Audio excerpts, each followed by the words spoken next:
சொந்தங்கள் நடுவுல, சில உறவுகள் நடுவுல, சில குடும்பத்தின் நடுவுல, சில ஊர் ஜனத்தின் நடுவுல கர்த்தர் உன்னை இப்படி நிறுத்துறதுக்கு ரீசனே உனக்கு அற்புதம் செய்வது மாத்திரமல்ல, அந்த ஜனத்தின் நடுவில் கர்த்தர் ஏதோ ஒன்றை செய்ய விரும்புகிறார். அந்த ஜனக்கூட்டத்தின் நடுவில் கர்த்தர் ஏதோ ஒன்றை செய்ய விரும்புகிறார். எத்தனை பேர் நான் சொல்லுகிற வார்த்தையை நம்புகிறீர்கள்? என் நிமித்தமாய் என்னை கொண்டு கர்த்தர் ஏதோ வெளிப்படுத்த விரும்புகிறார்.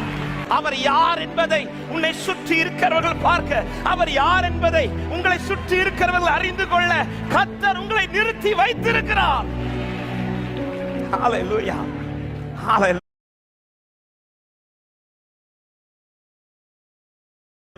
இப்ப ஏன் கொஞ்சம் லேட் பண்றாருன்னு தெரியுதா?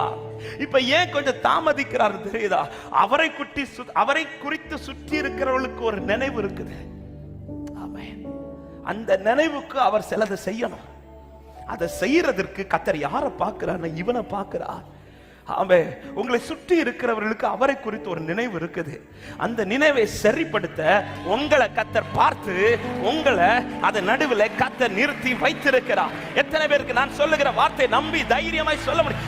என் நிமித்தம் ஒரு கூட்டம் கிறிஸ்துவை சரியாய் அறிந்து கொள்ள கர்த்தரை நிறுத்தி வைத்திருக்கிறார் நம்புறவங்க. என் நிமித்தம் ஒரு கூட்டம் கிறிஸ்துவை யார் என்பதை அறிந்து கொள்ள. அதனாலதான் நான் கேட்ட நேரத்தில் அவர் செய்யல, நான் எதிர்பார்த்த காலத்தில் அவர் செய்யல, நான் எதிர்பார்த்த சூழலில் அவர் செய்யல. இன்னைக்கு எல்லாமே எனக்கு மாறுதலாக தான் இருக்கு. என்னை சுற்றி இருக்கிற கண்கள் எனக்கு என்ன நடக்குமோ பார்த்துட்டு இருக்கு. எஸ், இதன் நடுவுல தான். ஓ அன்பு மகனே, அன்பு மகளே, உன்னை நிறுத்தினவர் மறந்து போகல, உன்னை நிறுத்தினவர் மறந்து போகல. இந்த வார்த்தை சில உள்ளத்திற்கு பலனா என் ஆண்டவர் பேசிக் கொண்டிருக்கிறார். உன்னை நிறுத்தினவர் மறந்து போகல.